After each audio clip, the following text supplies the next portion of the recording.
Good afternoon, everybody. I was asked today to give you a little bit of short wrap-up about innovation. And I will not speak so much about space, because that's the subject tomorrow on the innovation stage at 1600. I want to speak about a little bit myself, my childhood. And this was the picture I drew when I was 13 years old. So it's 84. I was the first time visiting the kingdom, my dad in Jeddah, and I thought, this is the future. Star Wars was coming up, and you see, there's a big ship, and that was my idea of future technology when I was 13. Maybe this is the reason also why I ended up with 26 in a company which has good marketing, which was making out of fruits, apples, and computers. And in Apple Computer, I learned also a lot of other things. Different way of leadership. And trust me, Apple leadership in Europe, where I started as a student years ago, was totally different what I learned in the little bit stiff, I would say, leadership sessions which you got in universities and in German companies. Which drives me to nice products which we developed. The Newton. Yesterday, the president of Cars told me he still has one. That was 94. Amazing products. The first digital camera. And this is the first advice I want to give to all the entrepreneurs here in the room. Look to your business model and your timing, because that is crucial. This product had a battery lifetime of 3 weeks. It's not like our cell phones today, 1 or 2 days, which are not pretty good. But why am I telling that all? Because things are leading up in your career. Then I created my first startup company, doing business innovation, doing electronic software distribution. Why I tell you the story about myself? And this is the moment where I want that you look self backwards. Because Steve Jobs said very nicely, that's of your career, connecting backwards, when you look backwards, never frontwards. Don't expect, when you're looking into the future, that everything will connect. And this was he saying during his Stanford speech 2015. And he said, you have to believe in something, in yourself, in destiny, in karma, in gut feeling, whatever. And this way of thinking has changed his life and made all his differences, he said. The dots are connecting frontwards. No, it connects backwards when you're looking back. So this is the reason why maybe I was ending up with the European Space Agency as the head of innovation, supporting startups, new ventures, and connecting the dots is important for your life, because a lot of things makes sense. So what is important for leadership when we speak about companies, startups? It's about people. This gentleman, maybe not known for some of you, Mr. Eckert von Kuhnheim, was CEO of BMW from 70 to 93, 23 years. And in the 70s, BMW were in a crisis. They were short before bankruptcy. This gentleman has changed it. And he had a very nice saying. He said, 80% of the problems is about people. The rest, the 20, is about technology and finance and so on. So we really have to look to people. He also said, I only read memos with 1 page. Yeah? If you cannot write that, don't send me 20 pages of explanation and excuses. 1 page. And if you have not done it, he marked it. The third time, you were not with BMW, because they had no time to write 20 pages. So it's about people. This is the reason why 15 years ago we started to work, and now a lot of pictures will come up. We created the world's biggest space entrepreneurship network with around 100 smart people, partners around Europe. And there should be more and more pictures coming. Because alone you're not strong. It's the people which makes the thing smart, especially smart people which can work. This goes for big companies and small companies. And this is a little bit the space family, you know? I don't know if you know the Addams family, the monsters. I'm always saying the space family is pretty cool. We have a lot of crazy tricks, but sorry, we are also the freaks for the outside. So this is the problem when you have only people from one university. In agriculture, you say self-implementation doesn't work. So you need diversity. And therefore, I always saying the best team is the mixed pickles team. And this is why I like these events so much. I know some people, and a lot of I don't. This is where innovation comes together, when you meet new people, new partners, new ideas, different fields. So corporate as well as small ones make the right mixture. And we hear a lot about AI, and I want that you go back to your childhood. Do you remember the time in school when you were aware that next year you're allowed to use a calculator in math sessions? So my kids are at that stage. And everybody thought, yes, mathematics becomes easy. You know what? It was becoming harder. And this is the same with AI. AI will make a better doctor better. AI will make a better engineer smarter. A bad one will not become better. AI will help the smart people and the smart processes. Dots of the career. I also spent 2 years in the army, not in the army, I have to correct me, in the Air Force. I was stationed 1 year as head of security at Dallas International Airport for the German Air Force. And a lot of stuff I learned there as officer, I understand, I think with 40 I started to really realize it. And this is now for the leaders, for the entrepreneur leaders, but also the big companies. As a leader, and this book is from the 60s, the Field Handbook of the US Army. It's about trust. If you ask a soldier carrying out another soldier of a battlefield why he's doing that, the answer will be only, he would do the same for me. It's not because it's ordered, it's about the trust in the team. And that is a very powerful force. You have the same in the fire brigade. You have the same in the miners. People which have trust to each other in the leadership team and the fellows. Leadership comes also with fellowship. It's very strong. As a leader, you have to have certain discipline and self-control. Because that is important to also having the right judgment, critical thinking, and the self-awareness, and the empathy, the understanding for your fellows. And if you really do that, trust me, this is very, very powerful. I give you back when you're a bigger company with a management team, and this general was responsible for the German army after the First World War. And this is really a nasty one, but I want to share it, especially when you have a big corporation. And he said, all the officers, the leaders, you can put into this matrix. The matrix says smart, not so smart or dumb, hardworking, and a little bit lazy. And he said 95% of the troop, of the officers, are the lazy, stupid ones. They are normally there, he's right in his management book, for the ordinary tasks. Then we have the people which are here, smart and very hardworking. These officers working for the generals. Because they are really bright people. And then we have in the upper class, the smart people and a little bit lazy one.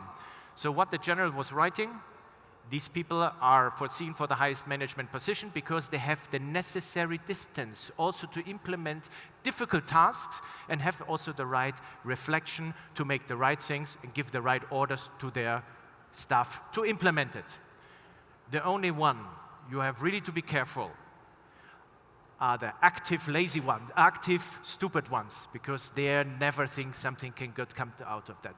So Jack Welch has understood that and put this 10% rotation, and it's a very nasty matrix, but it's going for big organizations, because especially when they grow over time. Why is that? Because it's all about evolution. In evolution, there are only two paths, evolve or die out. You cannot cheat evolution. And it's the same with companies, with innovation. Evolve or die out. Some governments, even in my own governments, had put money into stone coal subvention. That was a technology of the past. Does not work. You cannot cheat nature. So therefore, we have a saying, the tree who has stopped to grow has started to die.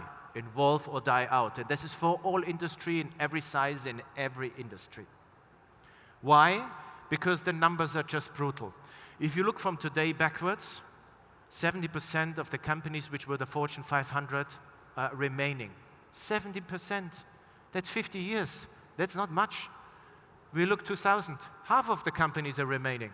The rest are not part of the list anymore. So what will be the future? 10, 15? I don't know. So therefore, evolution and innovation is key for every DNA of a corporate. Which brings me to the entrepreneurs. My team has supported 1,200 startups, 1,000 business cases the last decade. And entrepreneurship is not a sprint. Entrepreneurship is not even a marathon. So that's the bad news for all the entrepreneurs, and I know it from myself. Entrepreneurship is a decathlon because you have to do so many things at the same time. Finding the right people, finding customers, bootstrap, finding funding, create your product, taking care of your brand, taking care of quality control. And this is where the corporates and the government can help. We invest in seed and collaborate. We help the companies to grow over a time. And we do not that only for 3 months or 4 months. We do it for a long time because, come on, look to your kids. You get a kids. My sons are born. They don't come with a university diploma. It takes time. And this is where the support also for the entrepreneurship and the innovation is needed. For the Star Trek fans, maybe you remember that we are the Borg. Resistance is fertile. Lower the shields and surrender us the ship. This is some ways big corporates do also innovation. They just buy companies. It does not work because they bring corporate communication, corporate control, corporate finance, corporate IT to these small companies, and within a year, the innovation mindsets are vanished away. So there's a difference way between assimilate, like the boys do, work with them, and like the Irish saying, on the shoulders of the giants you see further. We corporates and government institutions, we are the giants. And we just let our kids, our entrepreneurs, to climb on our shoulders. And the corporates have to understand that. All the startups knock on the door of the corporates. But sometimes the door is closed. And the only way they can succeed is to disrupt the business model of the giants. Okay, when that's the goal is, that is also evolution. So what are the key things you have to watch? Jim March was a professor in Stanford, and I'm a big fan of him, and he said it very easy. When you become a more bigger, more profitable, more evaluated company, you become less innovative because you become bigger. Therefore, you have to balance two things, exploitation and exploration. Exploitation makes us faster, lighter, cheaper, better. That's in the short term. Exploration is going to the moon, going to the Everest, going to the deep sea, going to Mars. It's long term. When we are young, we explore every day. When we become older, we exploit because we have so much in our brain and so much understanding. So how you do that? First, you have to welcome challenges. Embrace them. Happy to have new challenges. Challenges is something good. And this is an org chart of a company which is not embracing challenges. Maybe it's more a joke, because you have too many people saying no. Therefore, this is a job title which I still want to have in my life. It's the Chief Devil Officer, who asks in the board meeting, do we really do the right thing? Especially senior people can do that when they have the necessary distance. In mechanical engineering, we learn when you do something new, you have friction. And if you have a mechanical system without friction, you do something wrong. So friction is part of the game if it's towards the future business. Be ahead of the crisis. The Intel boss years ago, Alan Grove, said, as a CEO, you have to be panic paranoid. I say maybe not panic, but a little bit paranoid. Being ahead of the crisis is good because it has not to be years. It can be 2 hours. Because then in sport it's the same. You're not out of breath. If you're in the crisis, you have to lay off people. You always react. You cannot plan. Think about multiple timescale. Thinking about a quarter or two does not help. Even thinking about 4 years does not help. This is one, I think, of the great advantages and one of the great ideas we have, that the kingdom thinks very long term in its big projects. I'm coming from an area and we have a forest at home. As a farmer, you learn when you plant a tree, you cannot harvest it right away. You plant it, your son is growing it, and your grandkid is harvesting it. So every farmer who has a forest thinks in 3 generations. Then you can really do big things. Think in multiple time scales. And my favorite one, be skeptical of success. Bill Gates said very nicely once, success is a lousy teacher. It teaches smart people to think that they cannot fail. So therefore, be careful of the success trap. Isn't it wonderful? You have a very big and powerful country. Seeing from space, you see the Red Sea, you see the little shimmering, that is our atmosphere, which makes life on Earth or not. And as I said, if you want to speak more about space tomorrow in the session at 4 o'clock.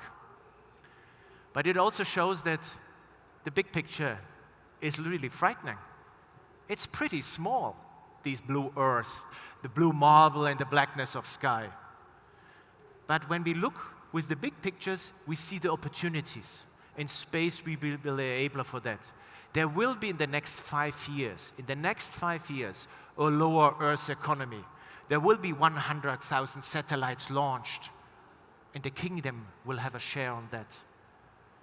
There will be a trend to occupied Mars, not because we do not love our Earth, no, because we are explorer. We want to go ahead.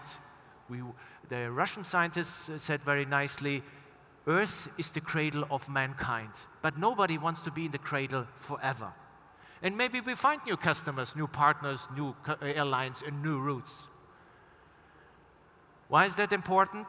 It's especially for our kids important. 50 years ago, when I was born in 96, there was an entire generation in front of the TV stations, getting inspired by the moon landing. And this is the reason why we had so many engineers, so many people going to STEM, also females, because they got inspired by the moon landing. And the inspiration leads to one thing, and this is the only slide you have to remember. It's my last slide nearly. It's the curiosity.